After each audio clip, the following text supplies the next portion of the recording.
بسم الله الرحمن الرحیم. دا نړۍ پریس کانفرنس چې دا د دوه ماډل کیسز حوالې سره دی.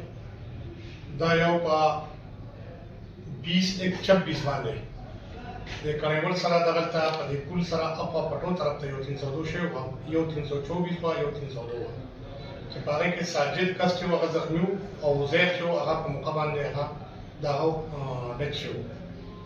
هغې کې نامعلوم کسانو خلاف ساجد ریپورټ وکړو. په هغې موږ په ټیکنیکل او په هیومن ریسورس باندې کار وکړو.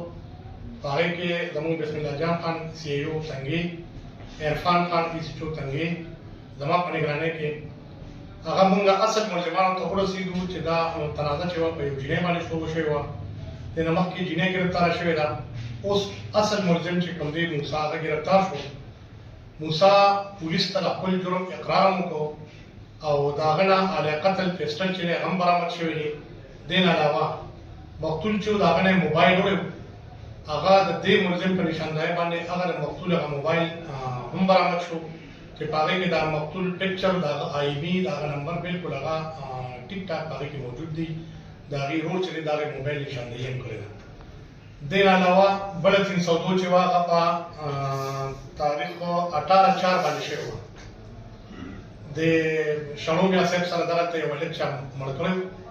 په هغې کې دغه هلک بل ورور دی چې د هغه نوم دی شهزاد عرفې مارغو. په ده به ده ریپورټ کړی و چې زما ورور خسرو چې دی نو دا ده قتل کړو. په منځ کې هغې کې مونږ د هغه په ریپورټ باندې مراسله ولیکله، په هغې باندې مقدمه وشوه د خسرو خلاف شو. خو مونږ ته داسې د موقع په هغه سره پته ولګېده چې دا مړی چې دی دا خسرو نه دی کړی، دا عمدې مدعي چې کوم د دې مقدمې دی دا ده کړی دی. نو په هغې باندې هم زمونږ زما په نګرانۍ کې بسم الله جان خان سی ای او ای سی او صاحب عرفان خان مونږ انتق محنت نه بعد کې مونږ دې نتیجې ته ورسېدو چې دا قتل چې دی نو دا د دې مقتول ورور شهزاد کړی دی. شهزاد په دې کې مونږ شامل تفتیش کړو. هغه چې مونږ کله ګرفتار کړو نو د خپل جرم اقرار یې وکړو او بیا هغه تماچه چې وه نو هغه چې کوم ځای کې مقتول یې وژلي و هلته په کمر کې ښخ کړې وه. د ده په نشاندهۍ باندې هغه پسټل هم برآمد شو او دې چې دی نو دا وجه یې دا وبوله چې د دوی تنازع د دې حسنو او د ده په یو جینۍ باندې وه چې هغه خوښه د ده وه او حسنو له یې ورکوله. نو هغه ده دا ورور قتل کړ او د دې داویداري یې په حسنو باندې کوله پنځولو لپاره.